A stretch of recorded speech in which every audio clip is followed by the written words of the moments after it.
ஆதிரை எங்கே கிளம்பிட்டீங்க? அப்பா திருவிழையா? எந்த ஒரு கோவிலுக்கா? சாமி கும்பிட போகிறீங்களா? வள்ளலார் தாத்தாவை பார்க்க போகிறீங்களா? ம், சரி. ஹாய் சொல்லு எல்லாருக்கும்.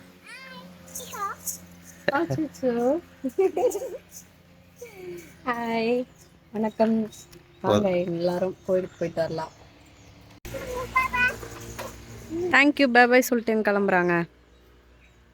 ஹாய், அனைவருக்கும் வணக்கம். இன்றைக்கி நம்ம எங்கே கிளம்பிட்டோம் அப்படின்னு பார்த்தீங்கன்னா, NH பக்கத்தில் இருக்கிற கடமலைப்புத்தூர் அப்படின்ற ஊரில் இருக்கிற வள்ளலார் கோவிலுக்கு தான் வந்திருக்கிறோம்.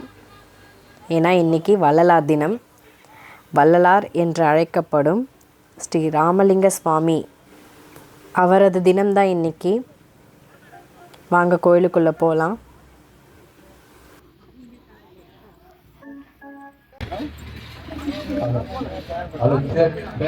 ஹலோ ஹலோ ஹலோ நல்லா இருக்கீங்களா? சாப்பிட்டீங்களா ஐயா? அருட்பெரும் ஜோதி, அருட்பெரும் ஜோதி, தனிப்பெரும் கருணை, அருட்பெருஞ்சோதி.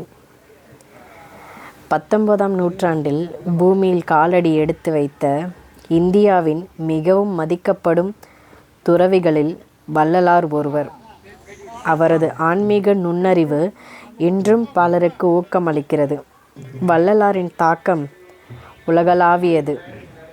பசித்தவர்களுடன் உணவை பகிர்ந்து கொள்ள சொல்லுவது உன்னதமானதல்லவா? இங்கே பாருங்கள், காலையில் சாப்பாடு, மதியம் சாப்பாடு எல்லாமே இங்கே அரேஞ்ச் பண்ணிகிட்டு இருந்தாங்க. இன்றைய தினம் ரொம்பவே சிறப்பாக நடைபெற்றுட்ருக்குங்க. அங்கே வள்ளலார் ஐயாவை வழிபடலாம். வாடிய பயிரை கண்ட போதெல்லாம் வாடினேன் அப்படின்ற அவர் சொன்ன அந்த தத்துவம் இன்றைக்கும் நம்மளிடையே ரொம்பவே ஒரு ஃபேமஸாக இருக்கிற சேயிங்ஸ். உயிர்களிடத்தில் அருள் செய்யும் கொள்கையை பரப்பியவர். கடலூர் மாவட்டத்தில் இருக்கிற வடலூரில் அணையா தீபம், அணையா அடுப்பு, இன்றைய தினம் வரைக்கும் 3 வேளையும் இலவசமாக உணவு வழங்கப்பட்டு தான் வந்துட்டுருக்குது. அங்கே இருந்த வள்ளலார் ஐயாவோட புகைப்படத்துக்கு ஆரத்தி காமிச்சு அங்கே எங்களோட மனதில் தோன்ற வேண்டுதல் அங்கே வச்சுட்டு ஐயாவை வேண்டிட்டு நாங்கள் அங்கேருந்து கிளம்பிட்டோம்.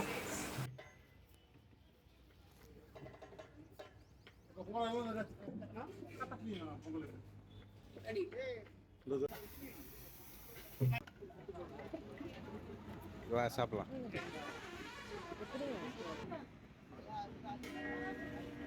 ஜோதியல் பெரும் ஜோதி நனிப்பெரும் கருணையல் பெரும் ஜோதி நனிப்பெரும் கருணை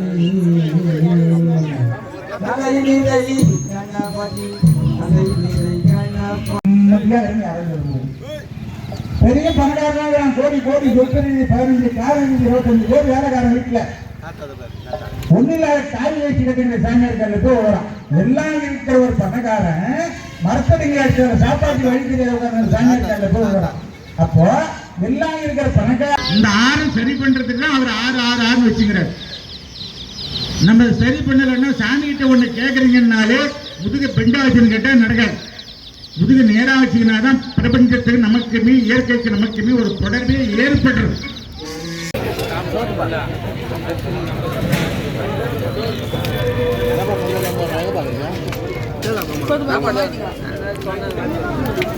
யாரும் பொருட்கள் பண்ணி மாத்தல, யாரும் சொன்னாங்க கூப்பிடல, ஒன்னும் பதிக்க முடியாம பண்ணிட்டாங்க.